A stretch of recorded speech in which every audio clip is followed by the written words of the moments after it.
ساری چیزیں ہوتی ہیں، لیکن جب کوئی مر جائے دکھ سب کے سانجے ہوتے ہیں۔ تو اس وجہ سے جن لوگوں نے ایسی نیگیٹیوٹی پھیلائی انہیں خود ہی اپنا احتساب کرنا چاہیے، اور میں دعا کرتا ہوں اللہ تعالیٰ ایسے لوگوں کو ہدایت فرمائے۔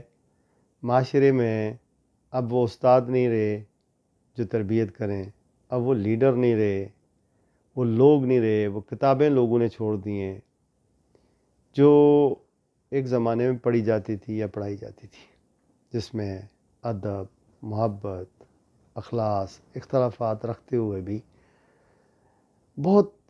دوسرے کو برداشت کرنے کے درس دیے جاتے تھے۔ اب ایسا بالکل نہیں ہے۔ اب آتے ہیں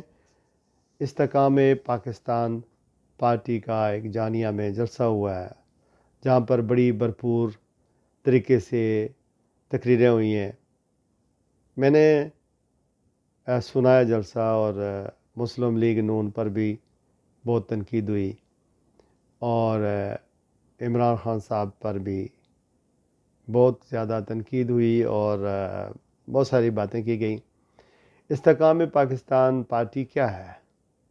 عمران خان صاحب کو چھوڑنے والے لوگوں کا ایک گروپ ہے۔ اگر آج عمران خان زیر عتاب نہ ہوتے،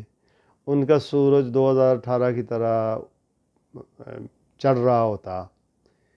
تو یہ سارے آج بھی وہیں بیٹھے ہوتے جہاں 2018 میں بیٹھے ہوئے تھے۔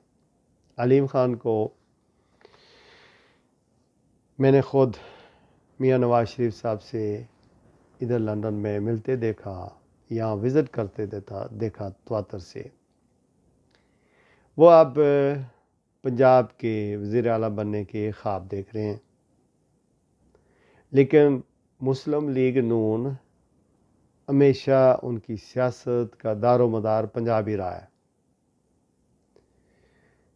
اور کبھی بھی اگر ووٹ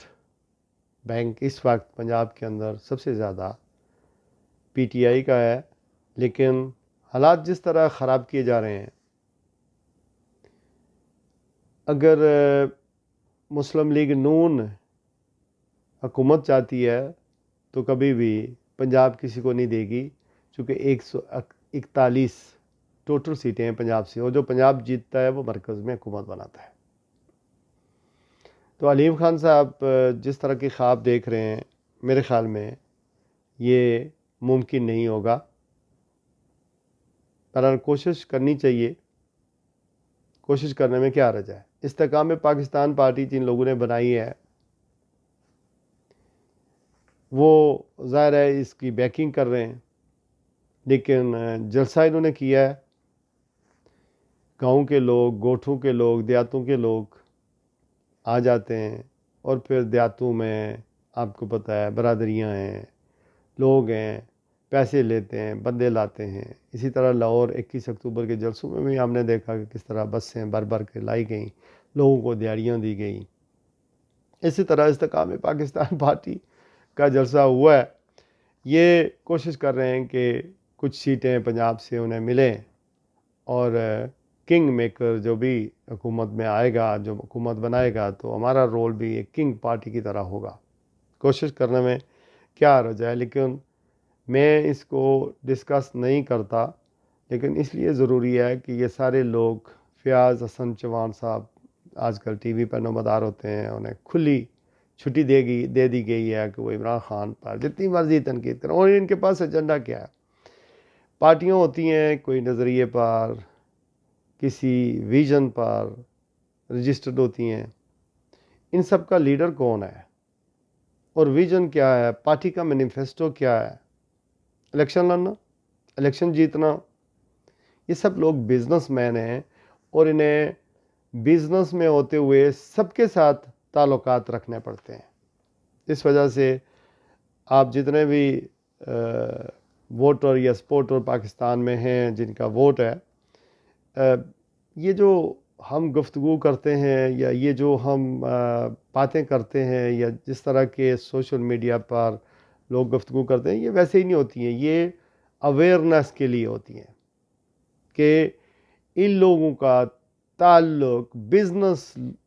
کلاس کا تعلق یہ ہوتا ہے کہ وہ الیکشن لڑیں اور اپنے کالے دن کو سفید کریں، اپنے پلاٹ بیچیں، اپنی شوگر ملیں چلائیں، اور ان کو کوئی قانون کوئی نہ پوچھے، چونکہ جس کے پاس پیسہ ہوتا ہے وہ پیسہ خرچ کر کے ہمارا جو نظام ہے، وہ عدالتیں ہوں، وہ پولیس ہو، وہ لوگ ہوں، ان کو خرید لیتے ہیں۔ تو یہ دوسروں کی خدمت کرنے کے لیے نہیں اقتدار میں آتے، یا نہیں الیکشن لڑتے، یا نئی پارٹیاں بناتے، یا نئی پارٹیاں بدلتے۔ اب یہ جو استحکام پاکستان پارٹی ہے، یہ رینٹ پالیٹیشین ہے، یہ کراؤڈ خرید لو، پالیٹیشین خرید لو، یہ منوربل ہوتے ہیں، ادھر سے ادھر اپنی پوزیشنیں سوئچ آن آف کر لیتے ہیں۔ ضیاء الحق صاحب نے یہ غیر جماعتی جو الیکشن کروائے تھے نا، اس میں یہ جو الیکٹیبل لوگ ہیں، یہ اپنی پوزیشنیں سوئچ کرتے رہتے ہیں، switch on and switch off کرتے رہتے ہیں۔ فیئر الیکشن ہو اور عام سا آدمی پی ٹی آئی کی طرف سے جہانگیر ترین کے یا علیم خان کے مقابلے میں کھڑے ہو جائیں تو یہ الیکشن نہیں جیت سکیں گے۔ خیبر پختونخوا پشاور میں آئندہ ہفتے کو ایک کنونشن ہوگا پی ٹی آئی کا اور پشاور خان کا ہے۔ آپ کو پتہ ہے کہ خیبر پختونخوا میں 2013 میں حکومت قائم ہوئی تھی پی ٹی آئی کی، اور 3 حکومتیں وہاں پر انہوں نے کی ہیں، 3 ٹرمز لی ہیں، اور جتنے بھی مظالم، جتنے بھی ظلم ہوئے ہیں، اس کے باوجود جو پشتون بیلٹ ہے یا خیبر پختونخوا ہے یا خیبر فاٹا کا علاقہ، یہ سارے لوگ عمران خان کے لوئل ہیں، پی ٹی آئی کے لوئل ہیں، اور ابھی تک انٹیکٹ ہیں۔ مولانا فضل الرحمان صاحب کی 2-4 سیٹیں اپنے حلقے میں ہیں، ان کی اس وقت خیبر پختونخوا میں بظاہر تو یہ نگران حکومت ہے، لیکن یہ نگرانی انہی کے لوگ ہیں، گورنر انہی کا ہے، وزیر اعلیٰ بھی زیادہ تر انہی کی، اور منسٹرز بھی انہی کی طرفداری کرتے ہوئے نظر آتے ہیں۔ لیکن اگر کنونشن کی اجازت دے دی گئی ہے، جیسے جلوس کی اجازت دے دی گئی ہے، تو آپ دیکھیں گے اگر حکومت نے کوئی توڑ پھوڑ نہ کی یا کوئی انہیں تنگ کرنے کی جس طرح کا ریڈ کرتے ہیں اور پھر ان کو جلسے نہیں کرنے دیتے، تو اگر انہوں نے کوئی زبردستی نہ دکھایا تو میرے خیال میں یہ پشاور کا کنونشن دکھائے گا کہ آئندہ کا سیناریو کیا بننا ہے۔ پرویز خٹک صاحب، ان کا بھی آپ نے عشر نشر دیکھ لیا کہ وہ جہاں بھی جاتے ہیں ان کو کس طرح تذلیل کا، تضییق کا سامنا کرنا پڑتا ہے، اور لوگ اس چیز کو ایکسیپٹ نہیں کر رہے ہیں۔ صدر مملکت جناب صدر عارف علوی صاحب کوشش کر رہے ہیں کہ کوئی ایسی راہ نکالی جائے کہ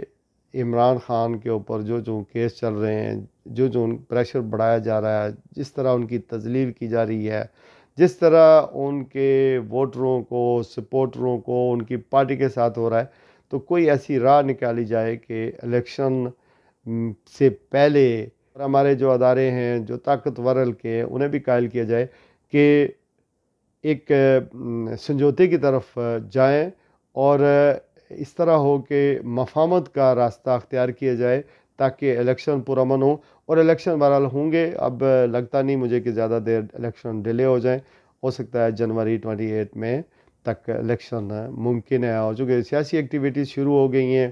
نواز شریف صاحب بھی واپس آ گئے ہیں، تو دیکھنا یہی ہے کہ سروے ہو رہے ہیں، ہمارے طاقتور حلقے سروے کروائیں گے، دیکھیں گے کہ پی ٹی آئی کا زور ٹوٹ رہا ہے کہ نہیں ٹوٹ رہا ہے۔ اگر نہیں ٹوٹتا ہے تو پھر مفاہمتی وہ واحد حل ہے جس سے الیکشن جو ہے وہ بر وقت ہونے کی توقع ہے۔ کوشش کرنی ہے اور جد و جہد کرنی ہے، الیکشن فیئر ہونے چاہیے، اور جس کا جتنا بھی مینڈیٹ ہے وہ اس کو ملے، اور لوگ الیکشن میں جائیں، اور لوگوں کو ووٹ کا حق دیا جانا چاہیے تاکہ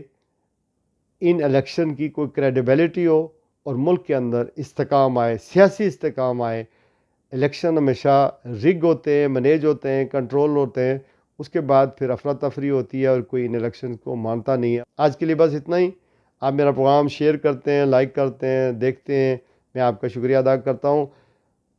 اللہ آپ کو اور آپ کے اہل خانہ کو سلامت رکھے۔ پاکستان زندہ باد۔ السلام علیکم۔